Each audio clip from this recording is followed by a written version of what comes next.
Hi BookTube, I'm here today with my review of Can You Hear the Nightbird Call by Anita Raubdami, published in 2006. This is, I guess, literary fiction, historical fiction. It's the story of three women from India and Canada who are all interconnected. So the first one we meet is BBG.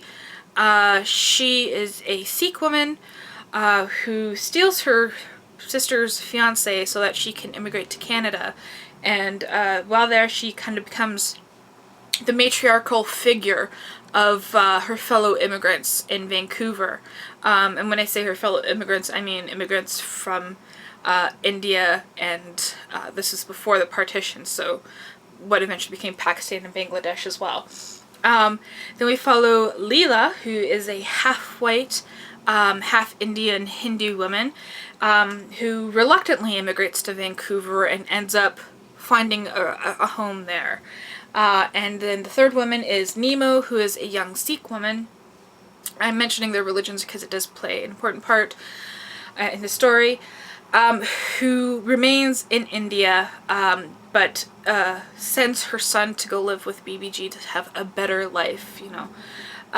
It takes place over the span of 6 decades, from 1922 until 1986, and it deals with a lot of the issues that were facing India at that time, particularly the partition of India, Pakistan, and Bangladesh, and the rise of Sikh extremism.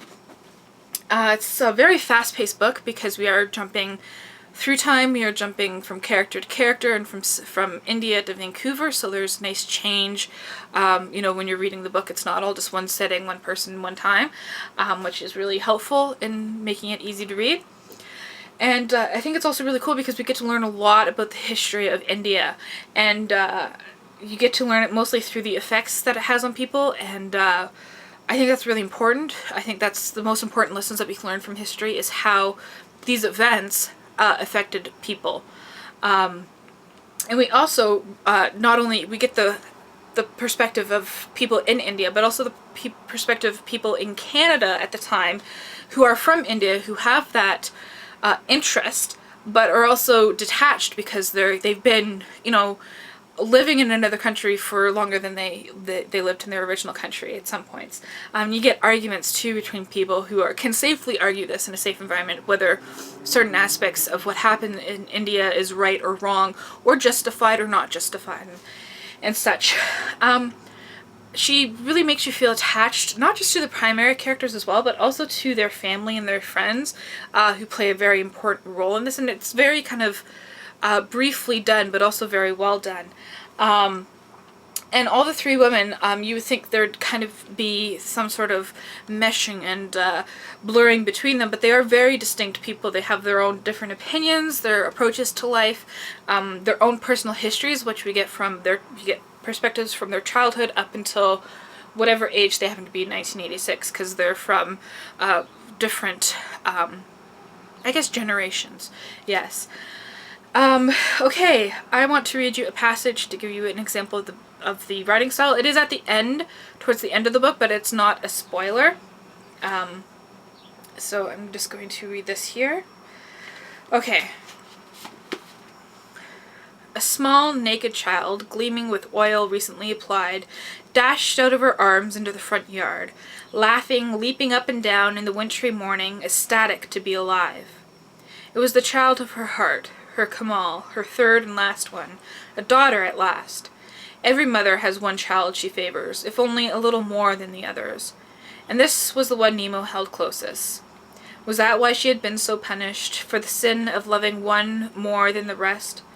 It had only been a little more. After all, a daughter was a visitor in her parents' home, soon to be sent away with tears and sweets to her husband's. The child, naked as the sky, leapt to catch the sun, slipped and fell, scrambled up and raced towards her, weeping from the insult of mud on her small knees. The mother held out her arms and gathered air. Just really good. It's really interesting the way that she chooses certain scenes, because we have these simple scenes of everyday life, of you know, painting the living room, of meeting with the school principal, of working in a department store, juxtaposed with these kind of big political things that are going on. I mean, we have the bombing of Air India, the assassination of Indira Gandhi, and more events that I don't want to spoil that you get a perspective on. So it's really, I think that's the way that she's able to make you feel attached, is that she's showing you everyday life and then showing you the political effects on everyday life, as well as these big events. And this book, I've said this multiple times on this channel, but The Hero's Walk made me more interested in finding books about India, and this book just really just reinforced that curiosity of learning more about the culture of Southeast Asia in general. I guess India and Pakistan and Bangladesh, the whole area there. So yeah, let me know if you've read this and what you think of it. If you have any recommendations for books on India, I have amassed a few, but I'm always looking for more. And thank you for watching.